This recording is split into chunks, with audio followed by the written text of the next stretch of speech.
जय भीम नमो बुद्धाय साथियों, आज हम दिल्ली के अंदर आए हैं और अभी यहाँ एक बहुत भव्य सुंदर कार्यक्रम होगा। परम पूज्य बाबा साहब की ये स्टैचू देख रहे हो खाली, जिसके कार्यकारिणी सदस्य मेरे साथ हैं, वो अपना परिचय भी देंगे। और आज यहाँ बहुत भव्य सुंदर कार्यक्रम आयोजित किया जाएगा जो आपको दिखाया जाएगा। जय भीम।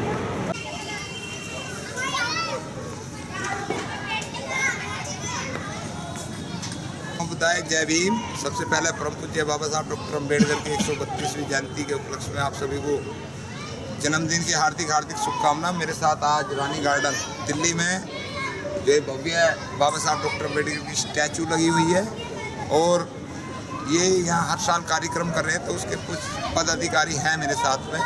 तो सर, क्या नाम आपका? राजेंद्र जी। कहाँ से हैं आप? मैं आजमगढ़ डिस्ट्रिक्ट से हूँ। आजमगढ़ से जी। क्या करते हैं आप? मैं एक इलेक्ट्रिशियन हूँ। अच्छा। आज बाबा साहब डॉक्टर अम्बेडकर की जयंती मना रहे हैं, कैसा लग रहा है आपको? बहुत अच्छा लग रहा है साहब, बाबा साहब की जयंती मनाते हुए जी। हम लोग हर साल ऐसे भव्य कार्यक्रम करने आजमगढ़ में भी मनाते हैं लोग? जी, आजमगढ़ में भी मनाते हैं। अच्छा। आपके बच्चे क्या करते हैं, पढ़ाई वगैरह? बच्चे पढ़ाई कर रहे हैं जी। कौन सी क्लास में? एक बच्चा हमारा ग्रेजुएशन कर रहा है जी। लड़की हमारी एक डॉक्टर के पास है जी। वो लैब टेक्नीशियन है। अच्छा, बहुत बढ़िया। सर जय भीम। जय भीम। क्या नाम है सर आपका? भूपेंद्र सिंह। जी। आप यहीं पर रहते रानी गार्डन में? गीता कॉलोनी रानी। अच्छा। बाबा साहब डॉक्टर अम्बेडकर की जयंती कितने साल से मना रहे हो? बाबा साहब डॉक्टर भीमराव अम्बेडकर की जयंती हम इस पार्क में 2014 से मना रहे हैं। 2014 से? जी। आप कितने दिन से प्रयास कर रहे हैं कि समाज में क्या परिवर्तन महसूस कर रहे हैं? सर, समाज में कंटिन्यू परिवर्तन आ रहा है और पहले से बहुत अच्छा परिवर्तन आ रहा है समाज में। जी। तो बच्चे पढ़ाई वगैरह कर रहे हैं इस साइड के लिए? हाँ, बच्चे पढ़ रहे हैं। दिल्ली में आम आदमी पार्टी की सरकार आई है, कुछ परिवर्तन हुआ? दिल्ली में आम आदमी की सरकार से परिवर्तन ये हुआ है कि आम आदमी पार्टी की सरकार ने समाज के सभी लोगों को भिखारी बना दिया है और जो अधिकार मिलने चाहिए थे वो अधिकार न दे करके आम आदमी पार्टी सिर्फ और सिर्फ भीख दे रही है पब्लिक को यहाँ पर, इसके अलावा कुछ नहीं। हमारे साथ विजय प्रधान जी हैं, मेरे मित्र भी हैं और बहुत आदरणीय हैं समाज के, अलीगढ़। सर जय भीम। जय भीम सर। क्या नाम है आपका? मेरा नाम विजय सिंह जाटव। विजय सिंह जाटव। आप यहाँ रानी गार्डन में प्रधान पद पर हैं? जी। तो कितने साल से हैं? इसको 2014 से डॉक्टर भीमराव अम्बेडकर समाज विकास समिति का नियुक्त किया गया है। ये जो इतनी सुंदर भव्य मूर्ति लगी हुई है बाबा साहब की जी, इसमें हमारे सभी का योगदान है जी। और डीडीओ के द्वारा हमारी मूर्ति लगाई गई है। डीडीए द्वारा दिल्ली? तो दिल्ली डीडीओ द्वारा। तो इसमें बहुत सारा हमारा पार्क का काम होना है, अभी काम रुका पड़ा है। अभी हम कार्रवाई करते हैं, अभी कोई सुनवाई नहीं हो रही। पहले डीडीओ का अब एलसीडी कर दिया, तो बड़ा दिक्कत का काम है। तो अब ये बताइए, कितने दिन से आप प्रयास कर रहे हैं? दमादम आप लोग सहयोग भी कर रहे हैं, पब्लिक सहयोग कर रही है आप लोगों को? पब्लिक से हम यही कहते हैं कि हमारा सहयोग करें, पब्लिक हमारे आप सहयोग नहीं करती, बहुत कम करती है। फिर इतना अच्छा आप लोगों ने भव्य कार्यक्रम। हाँ, हम इसीलिए ये कार्यक्रम पर रखते हैं कि हमारे पब्लिक को सुझाव दिया जाता है बाबा साहब की तरफ से कि इस तरीके का बाबा साहब ने जो बोला है ना उसी पर अमल किया जाए। उसको अभी कम अमल किया जा रहा है, उसका बदलाव तो काफ़ी हो रहा है, मगर ये हमारे रानी गार्डन में इतना ये बच्चे हैं हमारे जो पढ़ाई लिखाई पर कम ध्यान देते, खेल कूद में ज़्यादा ध्यान देते। तो मैं तो यही चाहता हूँ, सबसे आग्रह करता हूँ, निवेदन करता हूँ रानी गार्डन निवासियों से और सभी क्षेत्रवासियों से कि अपने बच्चों को पढ़ाएं लिखाएं। डॉक्टर भीमराव अम्बेडकर जी ने कहा था कि एक कलम से भविष्य बनता है, जीवन बनता है, और उसी कलम से पढ़ लिख कर डॉक्टर बनता है, एसडीएम बनता है, और उसी कलम से गलत काम करता है तो उसको सजा मिलती है। तो हम तो यही चाहते हैं बाबा साहब के विचारों को पढ़ें और लिखें। और मैं यही और आगे अपनी समिति की तरफ से सभी मेरे कार्यकर्ता समिति के मैं अभिनंदन करता हूं और इसी तरीके से मैं स्वागत करता हूं। सब मिलजुल के इस समिति के लिए आगे बढ़ाएं। इस बाबा साहब की 132वें जन्म दिवस की ये जयंती मनाई जा रही है। आने वाले समय में इससे बढ़ चढ़ के हमें भव्य प्रोग्राम करने की आगे की योजना हम बना रहे हैं। हम एक बात देख रहे हैं, अब की बार में परम पूज्य बाबा साहब की जयंती कुछ देश में ज़्यादा मनाई जा रही है, और ज़्यादातर जो राजनीतिकरण ज़्यादा हो रहा है इस बार। है जी? आप लोग महसूस करते हैं ऐसा? जी, पहले कोई बाबा साहब के लिए कोई मानने को तैयार नहीं था। केवल वोट बैंक की राजनीति के द्वारा ये पिछले इलेक्शन से 2014 से हर पार्टी बाबा साहब का जन्मदिन मनाने के लिए उपलक्ष्य में खड़ी है। केवल क्या है कि मैं सत्ता हथियाने के लिए, और कोई नहीं है। अब हम बाबा साहब को जयंती मनाने के बाद फिर कोई नहीं बोलता है, कोई नहीं आता है। केवल वोट बैंक बनाने के लिए हम किस तरीके से हमारा एससी का वोट मिले, भीमराव अम्बेडकर के नाम पर ये सरकार बनाते हैं। दूसरी जगह वादा करते हैं एक 1000 रुपये देंगे। दिल्ली में जो 60 साल के बुजुर्ग हैं उनको पेंशन नहीं कोई दी जा रही है। कोई भैया 5 किलो में कोई 1 महीना में कोई घर चलेगा? कोई बता दे मेरे भाइयों, नहीं चलेगा। ये हमको ऐसा लालच दिया है कि बहुत बुरा लालच दिया है।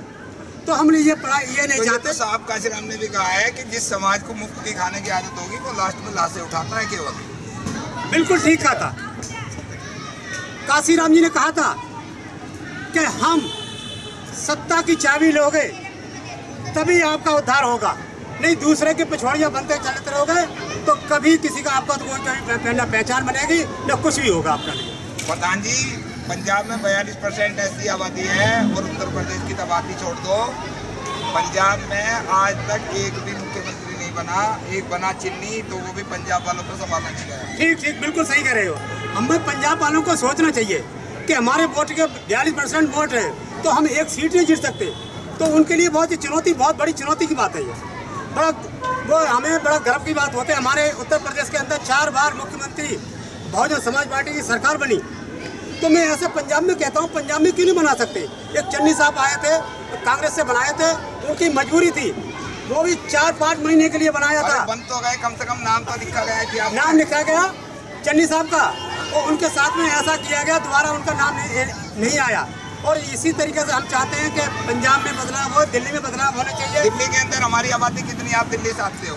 दिल्ली में बहुत सारे हैं, हमारे एससी के लोग हैं और सभी मिले हुए हैं, तो कोई सब बटे हुए हैं। बहुजन समाज पार्टी सब बटी हुई है, 0% बिल्कुल बटी हुई है। 2012 में 2 विधायक बने थे, 17 निगम पार्षद बने, फिर उससे गिर के 15 बने निगम पार्षद, अब कोई 0 हुआ इससे। तो 0 का कारण हमारा यही है कि जब केजरीवाल की सरकार आई है तो ये केजरीवाल की सरकार में ऐसा गुमराह किया है कि बाबा साहब का ये जन्मदिन मनाया, नाम के लिए मनाया है, नाम के लिए पोस्टर लगवाए मैं, पोस्टर इसमें दफ्तरों में लगवाए कि मैं बाबा साहब को मानता हूँ। अभी पिछले साल पर आया प्रोग्राम बाबा साहब का दिखाया, ये नाटक दिखाया, तो ये काशीराम जी ये ने केजरीवाल जी ने ये दिखावा किया है, हमारे साथ ये छल किया है। ऐसे ही राज्यपाल गौतम जी को धोखा दिया है। राज्यपाल गौतम जी को समझना चाहिए कि ये हमें किस बूते में हमें राजेंद्र गौतम जी को धोखा किसी ने नहीं दिया। राजेंद्र पाल गौतम मंत्री होने के बाद में बुद्धिहीन है, मैं कह रहा हूँ राजेंद्र पाल गौतम ध्यान से सुन लेना, देवेंद्र गौतम बढ़िया जानते हो। आपके एक आवाज पे दिल्ली एनसीआर के लोग, हजारों लोग पहुंच गए। ऐसी मजबूरी क्या थी राजेंद्र पाल को मंत्री पद देने की? मंत्री पद की लड़ाई है और तुम इस्तीफा दे रहे हो। बिल्कुल नहीं देना चाहिए, इस्तीफा नहीं देना चाहिए, समाज का साथ चलना चाहिए। इतनी समाज इकट्ठी हुई थी, हम भी गए उसमें, तो उसी समाज के साथ जुड़ के और उनके लिए पार्टी से इस्तीफा दे देना चाहिए। पार्टी से इस्तीफा क्या है? उसका मंत्री जेल के अंदर मक्खन रोटी खा रहा है। बिल्कुल ठीक कह रहे हैं। जो 8 साल से 8 महीने से उसमें जेल के अंदर है और उनका इस्तीफा नहीं लिया गया, और 1 महीने के 15 दिन के अंदर राज्यपाल गौतम का गुजरात से फोन करके केजरीवाल जी ने उनका इस्तीफा दिलवा दिया। ये बहुत गलत काम किया। हम तो कहते हैं कि राज्यपाल गौतम जी इस्तीफा नहीं देना चाहिए, इस्तीफा की बजाय पार्टी छोड़ देना चाहिए। समाज उनके साथ है, समाज चलेगा। वो एक एक्ट है। सर क्या नाम आपका? मेरा नाम कन्हैया लाल है जी। कहाँ के रहने वाले हैं? मैं वैसे दिल्ली परमानेंट तो मऊ उत्तर प्रदेश से रहने वाला हूँ। बाबा साहब की जन्मभूमि से? हाँ, बाबा साहब की जन्मभूमि से रहने वाला हूँ। और मऊ और आजमगढ़ में बहुत धूमधाम से जयंती मनाई। और वर्तमान में मेरा भी यहाँ पे अस्थायी निवास है, मेरा अपना निवास है दिल्ली रानीगढ़। आपके बच्चे क्या करते हैं? मेरे बच्चे भी पढ़ाई कर रहे हैं। एक बिटिया तो मेरी पढ़ाई करके जॉब कर रही है, और बेटा अभी बैचलर की फाइनल ईयर है। आप बाबा साहब को जो है किस नज़र से देख रहे हैं, अपनी नज़र बताएंगे। बाबा साहब वो एक आइकन है पूरे विश्व के लिए। मैं तो कह रहा हूँ कि भारतवर्ष के बजाय पूरे विश्व के लिए एक वो आइकन है जो एक एग्जाम्पल प्रेजेंट किए हैं, बहुत बड़ा एग्जाम्पल प्रेजेंट किए हैं मुझे, कि एक दलित समाज से दबे कुचले बहुत ही गरीब घर में पैदा होने वाले बाबा साहब, और उनके संघर्ष के बारे में पूरी दुनिया जानती है। हर तो भारत के साथ साथ पूरी दुनिया जानती है कि उन्होंने कितना संघर्ष किया, पैदा होने के साथ ही संघर्ष किया। उनको पढ़ाई लिखाई से लेकर के हर चीज़ में संघर्ष करना पड़ा, पानी पीने का अधिकार नहीं था उन्होंने। आप ये चीज़ सब लोग देख रहे हैं यूट्यूब पर, व्हाट्सएप पर सब चीज़ चल रही है, बहुत सारे लोग प्रचारक हो रहे हैं। बाबा साहब डॉक्टर अम्बेडकर की एक लड़ाई है, वो लड़ाई 56 से लेकर आज तक कभी पूरी नहीं हो पाई। मैं गाँव सर्वे करता हूँ, MA BEd MSc B.Com बाबा साहब डॉक्टर अम्बेडकर की जन्मतिथि भी नहीं जानते गाँव में, और हम लोग पूरे देश के अंदर जयंतियाँ मना रहे हैं। क्या आपकी कोई समिति ऐसी है जिसका कोई आपका प्रचारक हो, आपके द्वारा समिति के द्वारा कुछ पुस्तकें निःशुल्क डोनेट करी जाती हो कि भाई जाओ ये जो प्रचारक हमको दो फ्री निःशुल्क? ऐसा कुछ नहीं हो रहा है। ऐसा नहीं, ऐसा है ये जो नहीं, ऐसा पहले हमने किया था, जो पुस्तकें बाबा साहब के बारे में हमने डिस्ट्रीब्यूट की थी, जिससे हमने ये संदेश देना चाहते हैं। और अब हम उस चीज़ को बड़े लेवल पे करना चाह रहे हैं। धीरे धीरे हम प्रयास करना चाह रहे हैं इस मंच के माध्यम से कि कम से कम बाबा साहब के बारे में ज़्यादा से ज़्यादा लोग जानें कि बाबा साहब कौन थे। हमारे अपने लोग के साथ साथ सभी लोग, हर धर्म के लोग जाने कि बाबा साहब कौन थे और उन्होंने हर धर्म, हर आदमी के लिए क्या क्या किया है, क्या नहीं किया है। ये नहीं कि सिर्फ SC ST OBC के लिए काम किया है, वो सबके लिए काम किया है। खास तौर पे महिलाओं के लिए कोई छुपा नहीं है, महिलाओं के लिए खास तौर पे उन्होंने काम किया है, चाहे वो महिला हमारे समाज की हो या किसी भी समाज की हो। महिलाओं को सबसे बड़ा अधिकार देने वाले बाबा साहब थे। उससे पहले कभी महिला को किसी भी चीज़ का अधिकार नहीं था। उनके वजह से, उनको अधिकार देने की वजह से, बाबा साहब के अधिकार देने की वजह से इस देश की प्रथम महिला प्रधानमंत्री इंदिरा गांधी हुई। और तमाम आप महिलाओं को देखने की मुख्यमंत्री से लेकर के और कई DM CM सब हैं उनके अधिकार से। बहुत बहुत धन्यवाद सम्मान के अधिकार को टाइम देने के लिए। मेरा ये निवेदन है कि ये समिति आपकी सुंदर समिति है, पैसे वालों की है, दिल्ली में कोई गरीब नहीं रहता। ये जानते आप लोग, अभी हमारे मित्र हैं दिल्ली के अंदर यशपाल, वो कम से कम 20,000 पुस्तकें हर महीने निःशुल्क देते हैं, प्रचारक उनके घर से ले जाते हैं, कोई शुल्क। बाबा साहब की जयंती एक दिन मनाना है, आप अपने परिवार के नाम से पुस्तक डोनेट करें जो गांव-गांव के अंदर जाए, ताकि वहाँ बाबा साहब की जीवनी की बहुत सारी पुस्तक हैं, उसमें भी आप लोग प्रयास करें। आप लोग भाई आप अपने बच्चे के नाम से अपनी तरफ से कैसे भी सर, इसकी योजना हम बना रहे हैं, हमारे उसमें लिस्ट में है ये सारे प्रोग्राम्स। ये सारे प्रोग्राम्स हमारी लिस्ट में है, इसकी योजना हम बना रहे हैं और बृहद स्तर पर बना रहे हैं, लघु स्तर पर नहीं। इसको हम बृहद स्तर पर लेके जाएंगे योजना, और सारी योजनाओं का क्रियान्वयन हम स्टेप बाय स्टेप करेंगे। बहुत बहुत धन्यवाद सर। आइए, क्या नाम है आपका? मेरा नाम मदन गोपाल पिपल। मनोज कुमार पीपल। मदन गोपाल पिपल। अच्छा, पीपल जो है ये क्या है? पीपल, हमारे पीपल के कई शब्द है। दिल्ली के अंदर साथी सुखो जी के साथ काम करते थे। एक हमारे ढाल सिंह पीपल है, उसके बुलंदशहर के पीपल जो है ना, हमारे आगरी का बहुत ही प्रचलित होना सर जी। अच्छा, असल तो ये है कि आपको शायद आपको मालूम ना हो, शेड्यूल कास्ट के जितने भी लोगों ने गोत्र बनाए हैं वो सारे गोत्र किसी न किसी वृक्ष के ऊपर है। पीपल हो, नीम हो, सहजना हो, जैसे वरगोत्र बोल देते हैं वो भट्ट वृक्ष है।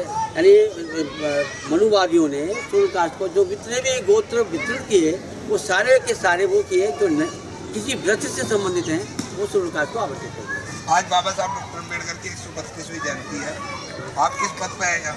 मैं यहाँ जनरल सेक्रेटरी। General secretary. तो क्या महसूस कर रहे हैं, क्योंकि आपकी उम्र भी काफ़ी होगी है दिल्ली के अंदर, आप मैं आज जो है कार्यक्रम में आया हूँ। अगर आप लोग 1 आध मिनट हमें देंगे तो हम अपनी बात करेंगे। 6 साल के कौन से सन में आया था? कोरोना तो पहले आया। तो क्या महसूस कर रहे हैं आप बाबा साहब के प्रति समाज में? बाबा के साहब का तो जो ना ये सर्वविदित है कि अगर बाबा साहब ना होते तो शायद हम यहाँ होते ही ना। जी।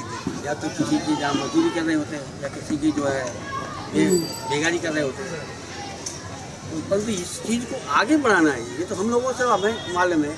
बहुत आजकल क्या है कि ऐसी क्रांति आई है, जैसे हम कहते हैं इलेक्ट्रॉनिक क्रांति, उससे जो ना लगभग 80% लोग ये जान गए हैं कि बाबा साहब कौन थे। और तो धीमे धीमे अपन ये नहीं मालूम उन्होंने क्या क्या किया, धीमे धीमे जान रहे हैं। अच्छा, कुछ लोग मनुवादी बीच में ऐसे आ गए हैं कि जो बाबा साहब के नाम से मिथ्या प्रचार करते हैं।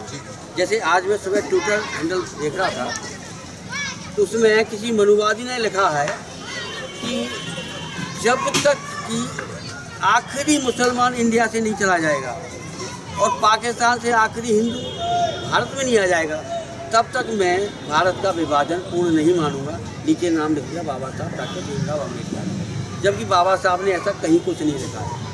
तो इस तरह की हम प्रचार भी करना है कि मनुवादी बीच में घुस के बाबा साहब के नाम से मिथ्या प्रचार कर रहे हैं। इसकी जगह पर हम क्या अपने लोगों को बोलेंगे, प्रचार करेंगे, उन्हें प्रोत्साहन देंगे कि वो बाबा साहब से संबंधित प्रमाणिक सामग्री पढ़ें, बाबा साहब की प्रमाणिक जीवनी पढ़ें, बाबा साहब द्वारा लिखित भूवर शोध यूनाइटेड ऑफ कास्टिज्म बुद्धानी धम्मा, यानी प्रमाणिक पुस्तक लिखेंगे तभी उन्हें वास्तविक ज्ञान मिलेगा। वरना जो व्हाट्सएप यूनिवर्सिटी या फेसबुक यूनिवर्सिटी से जो जान लेंगे तो वो मतलब धन्यवाद आपका सम्मान के अधिकार को टाइम देने के। जी, मैं डॉक्टर भीमराव अम्बेडकर समाज और विकास समिति की तरफ से मैं सम्मान अधिकार देवेंद्र गौतम जी का बहुत बहुत धन्यवाद करता हूँ, स्वागत करता हूँ, जो हमारे प्रोग्राम में आए, 2018 में भी आए। मैं आपका वेलकम करता हूँ।